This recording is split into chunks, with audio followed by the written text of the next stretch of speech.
Hello, the Code Queen is back, and today we will be showing you the Prime Cuber. And it's built out of Lego to solve a Rubik's Cube, which is really cool, right? And look at the pieces.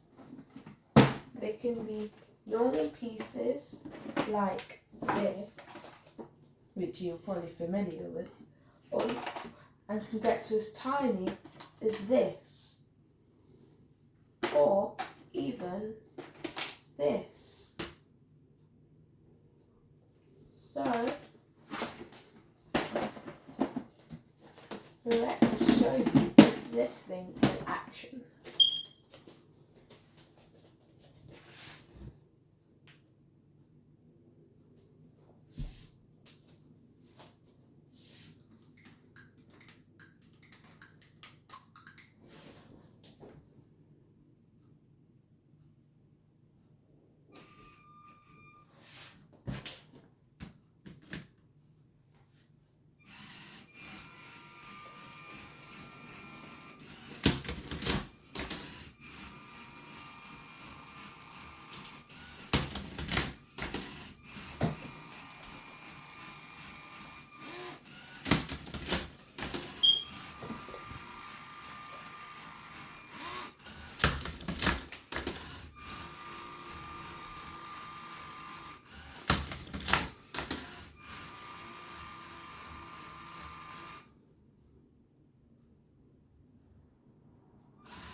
There you have it.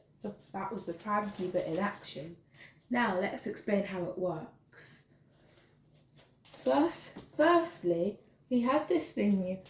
This person here, she's just watching the whole thing. It would be mean to leave her out.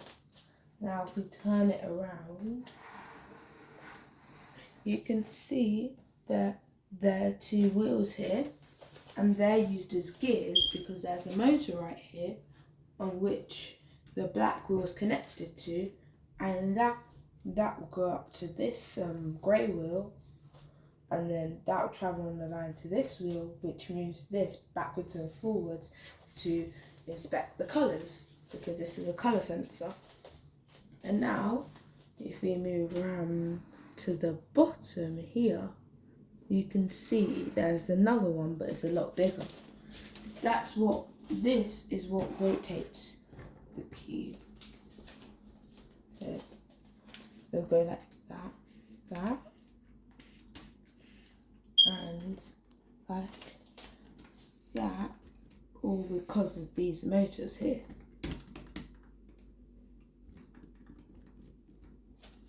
and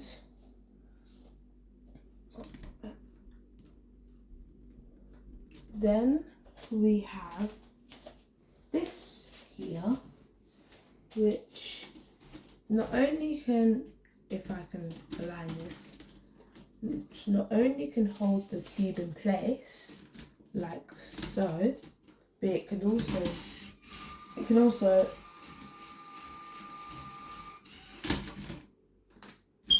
as you can see, it can rotate the cube as you saw in action just there. So like this, pulling it back and then pushing it in and going back like that.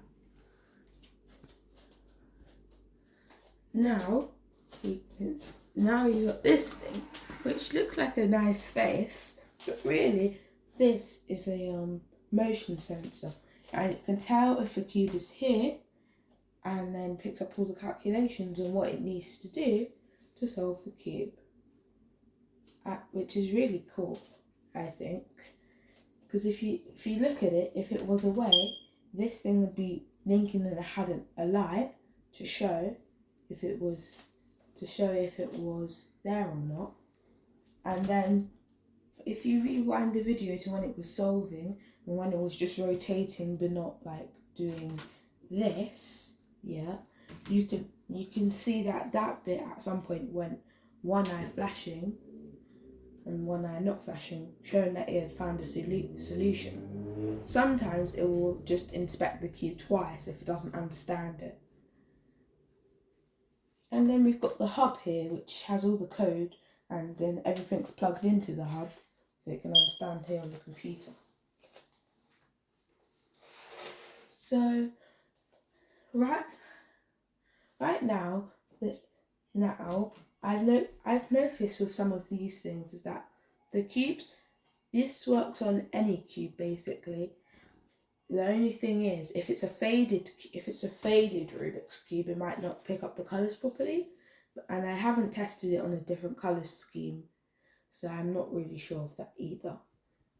But it can work on stickered cubes or stickerless cubes, even with slightly different shades. Like I had an old one where it had light blue here and light green here, and a bit of more of a magenta red here. And it still solved the cube just the same, which I find awesome. And I really like the touch of adding a little spin at the end, because that just to show it's all finished, just like a bow or curtsy at the end of the show. And I like the features of making this look like a face and just adding a little spectator right here. All in all, I find this creation really, really good. And if you want to build this, go to minecuber.com, which will be linked in the description, and it can show you how to make one of these. You'll be really surprised with the results. Thank you. Bye.